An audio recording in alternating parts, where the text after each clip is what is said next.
Alléluia, Seigneur, nous bénissons ton nom. Merci parce que ton sang est tout puissant, parce que ton sang nous libère, nous a lavés. Et tout est à propos de toi, Jésus. Alors viens régner, viens davantage régner dans nos vies, dans ce rassemblement, et que toute la gloire te soit rendue. Amen. Amen, gloire à Dieu. Bienvenue à tous. Qu'est-ce que ça fait du bien de louer le Seigneur Jésus et d'être dans sa présence.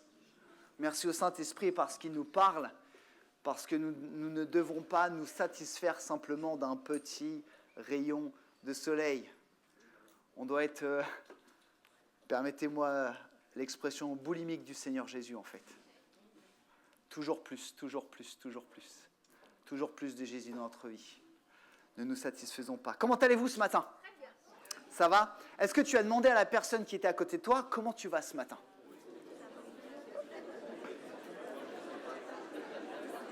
Vous avez demandé ? Comment tu vas ce matin ? Ça va ? Comment tu vas ce matin ? Est-ce que tu as dit à la personne à côté de toi, par contre ne lui dis pas si tu ne le penses pas, je suis content de te voir ce matin. Je suis content de te voir.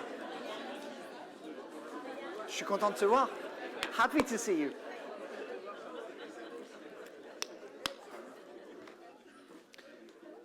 Et pourquoi on est content de se voir ? Parce que on sait que là où l'Église se rassemble, Jésus va bénir. Et donc je suis content pour moi parce que Jésus va me bénir, mais Jésus va bénir aussi la personne à côté de moi. Et c'est un peu un cercle vertueux parce que si je suis béni, en fait, je vais pouvoir bénir et ainsi de suite. Merci Seigneur pour ce rassemblement. C'est vrai que ça fait du bien de temps en temps de peut-être poser les instruments, se retrouver dans la simplicité de la louange et centrer nos regards sur le Seigneur Jésus. Ce matin, je voudrais partager un message que j'ai reçu de la part du Seigneur. Soyez les bienvenus si vous êtes là pour la première fois, si vous nous suivez sur la chaîne YouTube. Et je voudrais vous parler ce matin d'une histoire de la Bible. Vous savez, la Bible, elle est d'abord à lire dans son contexte. Souvent, on cherche un peu dans la Bible des réponses pour ma vie quotidienne. Et je trouve que c'est une erreur. On doit d'abord lire la Bible dans son contexte. La Bible, elle a été écrite par des hommes dans un contexte particulier. Mais parce que la Bible est le livre de Dieu, elle est intemporelle et elle parle également aujourd'hui. Mais l'ordre, on doit d'abord comprendre la Bible dans son contexte. Amen, vous êtes d'accord avec ça ? C'est important. Quand tu lis une épître de Paul aux Corinthiens, tu dois te remettre dans la culture de l'époque. Mais la Bible est tellement puissante qu'elle nous parle également. Et je voudrais partager une histoire ce matin avec vous qui nous parle également, qui nous enseigne. Le message de ce matin s'appelle « Les 7 enseignements de la vie du roi Manassé ». Et c'est une histoire de la Bible qui a lieu dans l'Ancien Testament, dans le livre des Chroniques. Je me suis attaqué au livre des Chroniques, là, 1 et 2 Chroniques. Je suis encore vivant, hein. Mais c'est important parce que souvent les livres qui nous font peur, finalement, quand on se met devant le Seigneur, nous parlent beaucoup. Donc je vous encourage, lisez les livres qui vous font peur dans la Bible. Voilà, et je voudrais vous parler de l'histoire d'un roi de Juda. Il faut savoir qu'à un moment donné, le peuple de Dieu, les Juifs, se sont divisés, comme les chrétiens aujourd'hui peuvent se diviser. Et il y a eu 2 royaumes, le royaume du sud qui s'appelait le royaume de Juda, suite au règne de Salomon, et le royaume du nord qui était à Samarie. Et le peuple de Dieu, ils se sont fait la guéguerre, comme nous aujourd'hui, il n'y a rien de nouveau sous le soleil, hein, il y a eu des divisions. Et je voudrais vous parler d'un roi de Juda, donc du royaume du sud, qui s'appelle le roi Manassé. Et on va lire, au fur et à mesure de cette étude, les 17 versets, et je crois vraiment que le Saint-Esprit veut nous enseigner quelque chose ce matin. Donc je vous emmène avec moi dans 2 Chroniques, chapitre 33, versets 1 à 17, et on va voir quels sont les enseignements qu'on peut en tirer. Alors on va lire les premiers versets. Verset 1, Manassé était âgé de 12 ans à son avènement. C'est pas mal ça. 12 ans, on est en 6e ou en 5e. Hein, quand même, c'était une autre époque, mais voilà. Il régna 55 ans à Jérusalem. Notons bien, il fit ce que l'Éternel considérait comme mal et s'adonna aux mêmes pratiques abominables que les peuples étrangers dépossédés par l'Éternel en faveur des Israélites.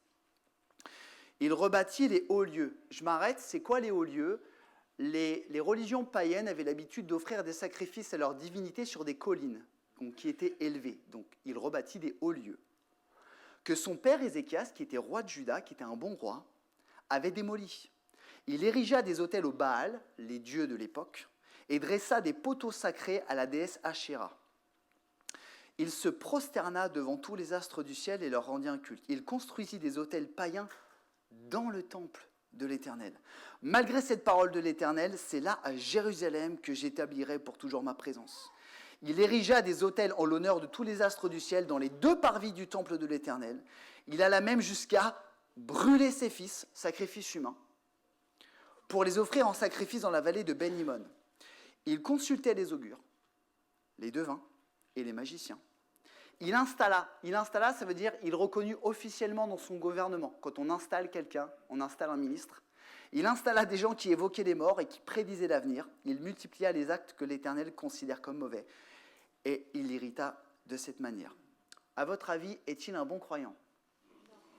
Est-il un bon roi?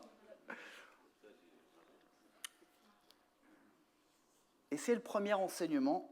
Manassé, malgré l'exemple de son père, Ézéchias, qui était un bon roi. Si vous lisez les chroniques avant, il nous a dit qu'il y a eu des bons et des mauvais rois, malgré l'exemple de son papa. Malgré le fait qu'il soit issu de la tribu de Juda. Il y avait 2 tribus, la tribu selon le cœur de Dieu, de Salomon et de David, et les rebelles, on va faire simple, de Samarie. Il était dans la bonne tribu, malgré le fait qu'il soit dans la tribu de Juda, malgré l'exemple de son père, malgré que comme un roi d'Israël, il ait été oint d'huile. L'onction signifie aussi être reconnu, approuvé de Dieu, l'Esprit de Dieu. Malgré tout cela, ce roi fit ce que l'Éternel avait en horreur.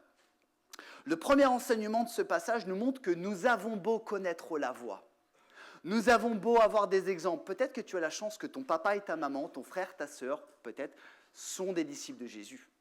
Et laisse-moi te dire, si tu es né dans une famille chrétienne, tu as beaucoup de chance. Moi, j'ai eu la chance de naître dans une famille chrétienne et mes parents m'ont enseigné. Il y en a, merci Seigneur, il y en a qui viennent au Seigneur, ils n'avaient pas de famille chrétienne, mais il y en a, ils en avaient. Et malgré cela, malgré l'exemple que nous avons, comme Manassé, notre nature pécheresse et rebelle nous pousse parfois à faire des choses qui sont pires que les non-croyants. Et c'est le premier enseignement. Je suis désolé, je pose le truc, c'est un peu lourd pour commencer un message. Ne vous inquiétez pas, ça va s'améliorer. Premier enseignement, nous avons beau connaître la voie, nous devons faire preuve d'humilité et de vigilance parce que nous ne sommes pas mieux que Manassé. Vous êtes d'accord avec ça? Et notez bien que Manassé, le début du texte nous dit qu'il retourna aux mêmes pratiques que les païens. Autrement dit, il faisait du mimétisme avec le monde, il revenait en arrière. Et nous, croyants qui sommes nés de nouveau, est-ce que des fois on n'a pas tendance à revenir en arrière à des pratiques que les gens du monde font? C'est la même chose. Et on doit faire preuve de vigilance en disant « Seigneur, j'ai le bon exemple. Je vais à des rassemblements d'église, je lis la Bible, je vais à des groupes de maison, je fais même peut-être partie d'un petit groupe de prière. Aide-moi à rester fidèle. Parce que ce n'est pas parce que tu connais la voie que tu vas y rester facile. On le sait tout ça. » Ce roi a péché jusqu'à même, ça va loin, jusqu'à blasphémer Dieu. Je ne parle pas du blasphème contre le Saint-Esprit, je parle de blasphémer Dieu. Blasphémer, ça veut dire quoi? Ça veut dire insulter, outrager. Si vous avez lu le premier passage, il est marqué que le roi Manassé a installé des idoles jusque dans le temple de l'Éternel. Si ça, ce n'est pas de la provoque. Si ça, ce n'est pas de la provoque. Hébreux 10, 26, 27 nous dit que c'est grave, puisque en effet, si après avoir reçu la connaissance de la vérité, nous vivons délibérément dans le péché, il ne reste plus pour nous de sacrifice pour les péchés. La seule perspective est alors l'attente terrifiante du jugement et du feu ardent qui embrasera ceux qui se révoltent contre Dieu. Jésus est mort pour nous. Son sacrifice a lavé nos péchés. Amen. Mais Jésus, il est mort une fois pour toutes. Si jamais je refuse ce que Jésus a fait pour moi, il ne peut plus rien faire pour moi. Et ça, c'est important pour nous croyants de se dire, ce n'est pas parce qu'on connaît la voie que tout va bien et qu'on ne peut pas tomber là-dedans. Premier enseignement, soyons humbles et vigilants. Deuxième enseignement, on lit la suite du passage. Manassé égara le peuple de Juda et les habitants de Jérusalem, de sorte qu'ils firent encore plus de mal que les peuples étrangers que l'Éternel avait exterminés au profit des Israélites. Le deuxième enseignement nous montre que Manassé, non seulement il s'éloigne de l'Éternel, mais il embarque plein de gens avec lui. Alors peut-être pensez-vous, oui, mais c'est normal, c'est un roi. Pensons également à l'influence que nous pouvons avoir autour de nous. Que tu le veuilles ou pas, tu as de l'influence sur ta famille, sur tes collègues de travail, peut-être sur tes voisins. Et lorsque je suis le Seigneur, alors j'ai une bonne influence sur mon entourage. Mais lorsque je me détourne du Seigneur, alors j'ai une mauvaise influence comme Manassé. Et j'emmène les gens avec moi, qu'on le veuille ou pas. Le deuxième enseignement nous montre que nous avons un enseignement, c'est à nous de choisir. Est-ce qu'on a une influence de sanctification et de bénédiction? Ou est-ce qu'on a plutôt une influence de péché? Alors peut-être que tu vas dire, non mais moi j'ai aucune influence sur mes collègues de travail qui ne connaissent pas Jésus. Tu te trompes. Parce que le monde va dans le sens de la mort. Et si moi je suis disciple de Jésus et je vais dans le sens de la vie, eh bien forcément je vais à contre-courant. Même si tu ne vois pas les fruits, tu as une bonne influence. Par contre, si je vais dans le même sens que la mort, en fait, on brosse dans le sens du poil. Hein. Vous connaissez cette expression? Il y en a qui ont des poils ici? Non? Je suis tout seul, c'est pas grave. Alors que nous devons être à rebrousse-poil. Image très spirituelle. Et vous avez vu, la Bible nous dit que l'état moral était pire que les non-croyants. Il a emmené les chrétiens, les juifs, dans un état pire que les non-croyants. Alors des fois, nous, les disciples de Jésus, nous disent « Oh, le monde, pas bien, ils sont méchants. » Faisons attention parce que des fois, nous allons encore plus loin qu'eux, c'est terrible. Troisième enseignement, on lit la suite. L'Éternel adressa des avertissements à Manassé et à son peuple, mais ils n'écourtèrent pas. Ce qui est génial avec notre Seigneur, c'est qu'il est miséricordieux et il nous prévient toujours quand on va dans la mauvaise direction. Et ça, merci Seigneur pour sa miséricorde. Dieu nous envoie des alarmes, Dieu nous envoie des notifications pour nous dire « Fais attention, tu vas dans le mauvais chemin. » Il y en a qui ont déjà reçu des notifications du Seigneur? Merci. Il y en a, ils font.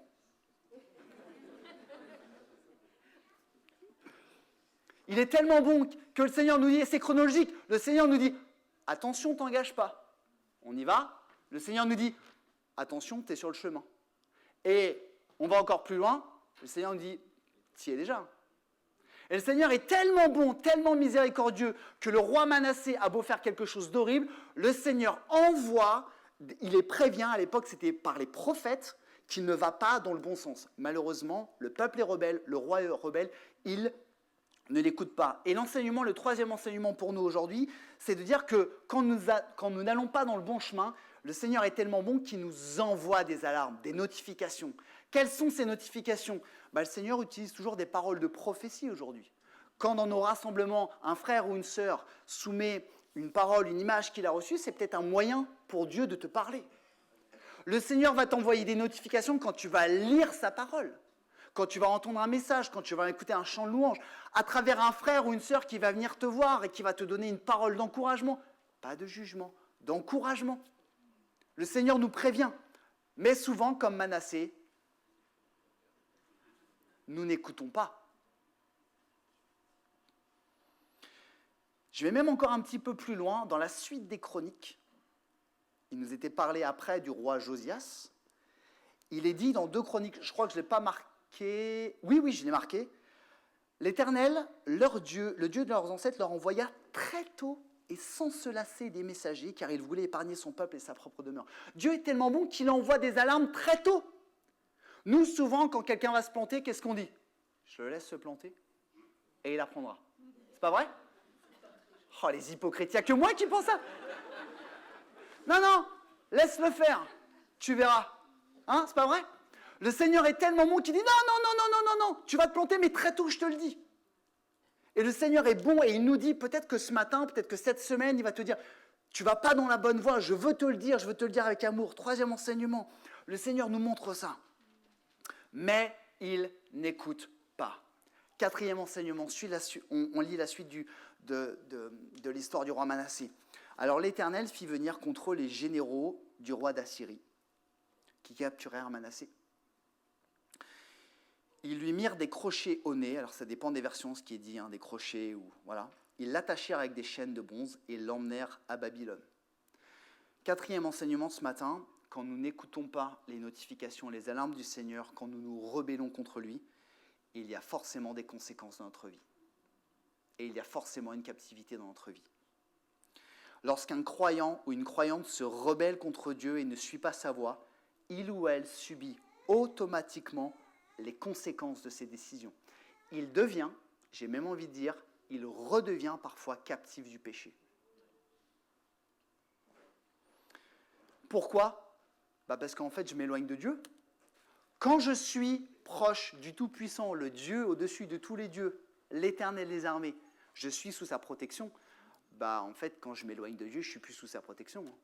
Il y a un passage magnifique dans les psaumes que beaucoup d'entre vous connaissent, psaume 91, versets 1 à 4, dans la version second 21. « Celui ou celle qui habite sous l'abri du Très-Haut repose à l'ombre du Tout-Puissant. » C'est quoi l'ombre de Dieu ? Ça doit être énorme. Moi, mon ombre, elle fait... quoi qu'elle est grande, là, mon ombre avec les... Oui, c'est lui qui te délivre du piège de l'oiseleur et de la peste dévastatrice. Il te couvrira de ses ailes et tu trouveras un refuge sous son plumage. Sa fidélité est un bouclier et une cuirasse. Amen. Quand tu es proche de Dieu, quand tu es dans la voie de Dieu, alors tu es sous la protection de Dieu. Alors je suis sous la protection de Dieu. Mais quand je m'entête et quand je m'éloigne, je subis les conséquences de mon entêtement. Amen. Et ça, c'est important de se l'avouer. Alors il y a deux types d'épreuves dans nos vies. Manassé en a vécu une. La première, ce sont les épreuves qui sont permises par le Seigneur pour faire grandir notre foi. Vous savez que notre foi, c'est comme un muscle, il faut la travailler pour qu'elle grandisse. Et le Seigneur permet parfois des épreuves, mais il est bon parce qu'elle ne sera pas au-dessus de nos forces, pour que nous puissions grandir dans la foi. Ça, ce sont les bonnes épreuves. Le deuxième type d'épreuve, ce sont les épreuves qui sont la conséquence de notre désobéissance. Et ce n'est pas la même chose. Pardonnez-moi. À mon avis, les généraux venus d'Assyrie, ce n'était pas prévu par Dieu pour stimuler la foi de Manassé. C'est parce qu'il a fait la sourde oreille et il n'a pas voulu écouter. Je donne un autre exemple que nous connaissons tous très bien. Vous connaissez le prophète Jonas ? Vous connaissez le livre ? Ceux qui n'ont jamais lu le livre Jonas, je vous encourage, c'est très intéressant. Dieu dit à Jonas, va à Ninive, c'est ça, hein ? Et Jonas, il va à Tarsis. Très bien. Logique, il devait être français, Jonas. Bon, conséquence. Quelques temps après, Jonas, il se retrouve dans le ventre d'un poisson. À mon avis, ce n'est pas une épreuve permise par Dieu pour stimuler sa foi. Dieu ne s'est pas dit, je le mettrais bien dans le ventre d'un poisson pour l'aider. Non, il désobéit. Moi, je dis souvent dans mon travail à mes élèves, tu joues, tu joues, tu perds. Avec Dieu, des fois, on joue, mais on perd. Et souvent, nos épreuves sont la conséquence de notre désobéissance. Posons-nous la question, je t'encourage ce matin, sans jugement. Si tu vis une épreuve en ce moment, pose-toi la question avec humilité. Est-ce que j'ai désobéi au Seigneur ou est-ce que j'ai fait quelque chose dans ma vie qui a suscité ça ? Si tu es clean devant le Seigneur, si ta conscience ne t'accuse pas, prends courage, le Seigneur va te relever. Par contre, si jamais à un moment donné, j'ai fait quelque chose, je dois me repentir. Ça, c'est important. 5e enseignement, lis la suite de l'histoire. J'arrive aux bonnes nouvelles, ne vous inquiétez pas. Donc il est déporté, il est captif. Quand on désobéit à Dieu, on est captif. Lorsqu'il fut dans la détresse, Manassé implora l'Éternel son Dieu et s'humilia profondément devant le Dieu de ses ancêtres. Il le pria et l'Éternel l'exauça. Il écouta sa supplication, et le fit revenir à Jérusalem dans son royaume. Ainsi, Manassé comprit, enfin, que l'Éternel seul est Dieu. Enfin une bonne nouvelle. Dans le trou de l'épreuve, Manassé se repent profondément. Il implore Dieu, il lui demande pardon. Et notre Dieu est tellement miséricordieux. Il ne lui dit même pas « je te l'avais dit ». Comme nous, on aime tellement dire « t'as vu, je te l'avais dit ». Alors que Dieu aurait le droit de le dire. Dieu l'écoute, Dieu l'exauce, Dieu le rétablit, Dieu vient à son secours. Quelle miséricorde, quelle bonne nouvelle. Malgré l'énormité, vous vous rappelez le début du texte ? Malgré l'énormité des choses que Manassé a fait, Dieu fait preuve de miséricorde quand il se repent profondément. Et c'est un enseignement pour nous. On a beau aller très loin, on a beau même blasphémer le Seigneur. Si on se repent profondément, on s'humilie, on demande au Seigneur, Seigneur, pardonne-moi, rétablis-moi, sauve-moi, le Seigneur répondra. Je crois, le Seigneur répondra. Et ça nous montre aussi cet enseignement, la rébellion de l'être humain. Parce que l'être humain doit souvent attendre qu'il soit au fond du trou pour lever les yeux vers le ciel. Avez-vous noté qu'un enfant ne comprendra qu'un poil c'est chaud ou une plaque c'est chaud que quand il aura touché, alors que son papa ou sa maman, je lui donne des conseils. Mais non. Aïe. Voilà. Et nous on dit, je te l'avais dit. Et l'être humain c'est ça, parfois on dévie la volonté du Seigneur, on s'entête, le Seigneur nous prévient, non, t'inquiète pas, t'inquiète pas, t'inquiète pas, on est au fond de l'épreuve. Et c'est quand on n'a plus rien, quand on est au fond du trou, qu'on lève les yeux, Seigneur, sauve-moi. Bah, il est temps, quoi. Quelle nature rebelle on a, quoi. Dieu est toujours prêt à pardonner et à rétablir quand nous nous repentons sincèrement. 6e enseignement, on lit la suite. Après ces événements, donc le roi Manassé, construisit à l'extérieur de la cité de David un rempart qui passait à l'ouest des sources de Gihon, longeait la vallée du Cédron jusqu'à l'entrée de la porte des poissons et contournait l'Ophel. Manassé lui donna une très grande hauteur. Il établit aussi des chefs militaires dans toutes les villes fortifiées de Juda. Il fit disparaître du temple de l'Éternel les dieux étrangers et la statue, ainsi que les autels qu'il avait édifiés sur la colline du temple et dans Jérusalem. Et on les jeta hors de la ville. Il rebâtit l'autel de l'Éternel. Ce 6e enseignement nous montre, et c'est très important, frères et sœurs, que la repentance de Manassé est suivie d'actes. La repentance, suite à sa repentance, Manassé corrige, modifie la trajectoire de sa vie. Ce texte nous montre 2 choses. La première chose, c'est qu'il protège, il reprotège Jérusalem. Il construit des remparts, il met des chefs militaires, certainement qu'il avait des instructions du Seigneur par rapport à ça, alors qu'avant, il ne devait rien avoir. Il remet en place des choses. La deuxième chose, ce texte nous montre qu'il élimine tout ce qui n'était pas agréable à Dieu. Il fait le ménage. Il ne s'est pas juste repenti et il a continué à vivre sa vie. Il a mis sa repentance en action. Et ça, c'est vraiment important. Je nous pose la question ce matin, y a-t-il un fruit à mes repentances ? Déjà, est-ce que je me repens ? Est-ce qu'on se repent ? Et quand je me repens, ça veut dire que je change. Le mot grec veut dire changer d'état d'esprit, faire un demi-tour. Quand je me repens, ça peut être chez moi, ça peut être lors d'un rassemblement de l'église. Est-ce que c'est juste quelque chose de psychologique, d'intellectuel et je reprends ma vie ? Ou est-ce que suite à me repentant, je me dis, ok, Seigneur, ça dans ma vie, ça ne va pas. Ce n'est pas en accord avec ta parole. Donc, je vais le changer. Donc, je vais construire des murailles pour protéger ma vie, hein, un peu l'image symbole, et puis ça, je vais l'enlever, ça, je vais l'enlever, et ça, je vais l'enlever. Ou est-ce qu'on dit, oh Seigneur, pardonne-moi, je te demande pardon, on peut même verser des larmes, hein, et puis on sort de ce lieu, ou on sort de notre temps de prière, et tout recommence comme avant. Combien de fois je me suis repenti, et il n'y a pas eu de changement et de prise de position ? Et c'est un enseignement pour nous, attention à nos repentances incomplètes. 7e et dernier enseignement, on lit la fin du texte. Manassé donc offrit des sacrifices de communion et de reconnaissance, et il ordonna aux Judéens de rendre leur culte à l'Éternel, le Dieu d'Israël. À vrai dire, le peuple continuait à offrir des sacrifices sur les hauts lieux. Je m'arrête ici. Pourquoi il est dit à vrai dire ? C'est parce que le Seigneur voulait qu'on offre des sacrifices uniquement dans le temple de l'Éternel. Donc ce n'était pas très correct ça, de le faire sur les hauts lieux. Mais seulement à l'Éternel son Dieu. Ce 7e enseignement nous montre que comme Manassé change de direction, il se repent, il change la trajectoire de sa vie, du coup, il n'a plus une mauvaise influence autour de lui, mais il porte une bonne influence autour de lui. Et il emmène les gens autour de lui à retourner vers l'Éternel. Ce qui nous montre que quand on est dans une voie de désobéissance et de péché envers le Seigneur, nous avons une mauvaise influence autour de nous, que ce soit sur les croyants et les non-croyants. Par contre, quand nous décidons de vivre fidèlement, je vous encourage, Si vous suivez le Seigneur, si vous êtes fidèle, vous avez une bonne influence autour de vous. Peut-être qu'on ne le voit pas, peut-être que quand tu vas parler à ton collègue de travail, il ne va pas tomber à genoux et se repentir. Ou peut-être, s'il fait ça, donne-moi l'astuce. Je prends.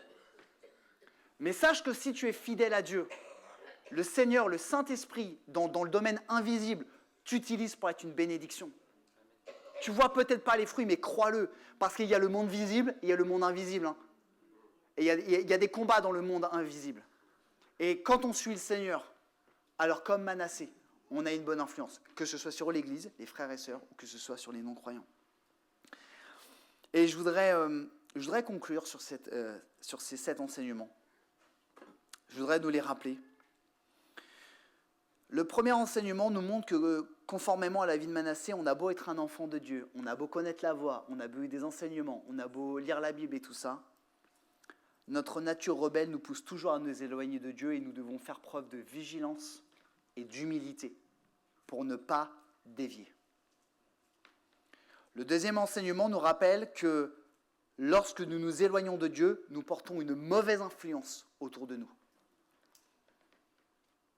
Mais Dieu est tellement miséricordieux qu'il ne cesse de nous envoyer des notifications et des alarmes pour nous dire « ne va pas dans ce sens-là ». Le quatrième enseignement nous montre que quand on s'entête, il y a des conséquences dans nos vies. Mais merci Seigneur, le cinquième enseignement nous montre que Dieu est tellement miséricordieux que quand je me repens, quand je reviens au Seigneur de tout mon cœur, alors il m'écoute, il m'exauce et il me rétablit. Le sixième enseignement, et ça c'est un enseignement que j'ai à cœur, c'est que nos repentances doivent être suivies d'actes. Si je veux que ma vie elle change pour Jésus, alors je dois forcément faire des corrections. Ça ne va pas être facile, hein. Mais la Bible marque que le Saint-Esprit sera là pour nous aider. Si tu cherches à modifier tes attitudes de péché ou tes mauvaises habitudes par ta seule force morale, un jour ou l'autre tu échoueras. Mais si spirituellement tu demandes au Saint-Esprit, qui est celui qui nous assiste, de te donner la force, alors tu seras vainqueur. Combien de frères et sœurs disent « Mais tu sais, j'essaye. » Mais en fait, tu essayes humainement. Est-ce que tu as essayé spirituellement ? Vraiment. Notre repentance doit être suivie d'actes, de corrections, de choses que moi je vois et que les gens voient. Et enfin, quand je suis le Seigneur, l'attitude, le fruit que je porte autour de moi, ce n'est pas un mauvais fruit, c'est un bon fruit. Et je tiens à vous encourager ce matin. Ce fruit, il porte sur les gens qui ne connaissent pas Jésus. Mais il porte aussi sur tes frères et sœurs de ton église locale. Sur ta famille, sur ta femme, sur ton épouse, sur tes enfants. Je voudrais qu'on puisse prier, qu'on puisse se mettre devant le Seigneur ce matin. Quelques secondes.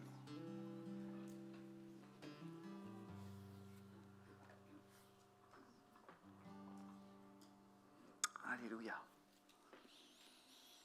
Seigneur, te bénissons. Prenons juste quelques secondes pour peut-être laisser le Seigneur travailler nos cœurs.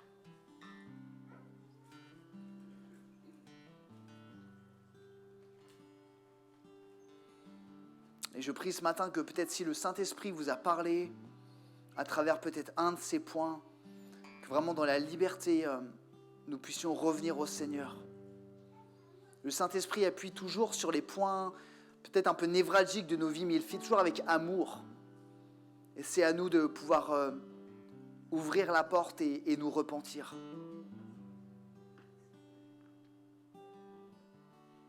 Alléluia, Seigneur, conduis.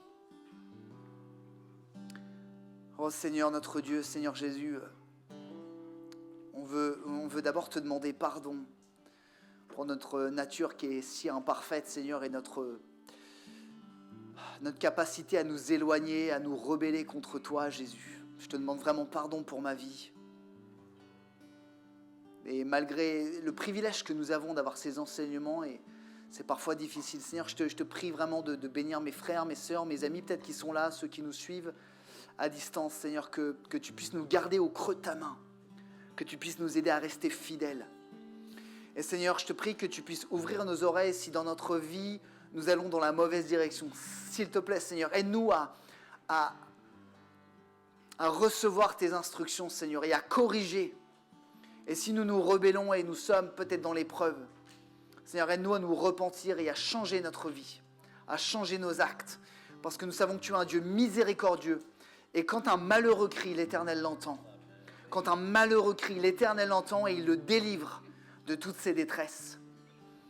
Alors, je te prie de nous aider à avoir une bonne influence autour de nous, à être de ceux qui marchent, qui se soumettent à l'Esprit du Seigneur, qui vivent dans l'humilité et la fidélité. Je te prie pour mes frères et mes sœurs, les gens qui sont rassemblés avec moi ce matin, ceux peut-être qui sont à distance, que tu puisses nous aider à grandir, que tu puisses nous aider, Seigneur Jésus, à davantage te faire confiance et à grandir pour t'apporter toujours plus de gloire et plus d'honneur. Et je prie que si ce matin quelqu'un était dans la détresse, alors ton Saint-Esprit puisse le saisir, que ton Saint-Esprit puisse le visiter, que tu puisses le relever et lui assurer qu'il n'y a aucun autre nom au-dessus de tous les noms que Jésus, et que tu es notre Sauveur, Jésus. Amen.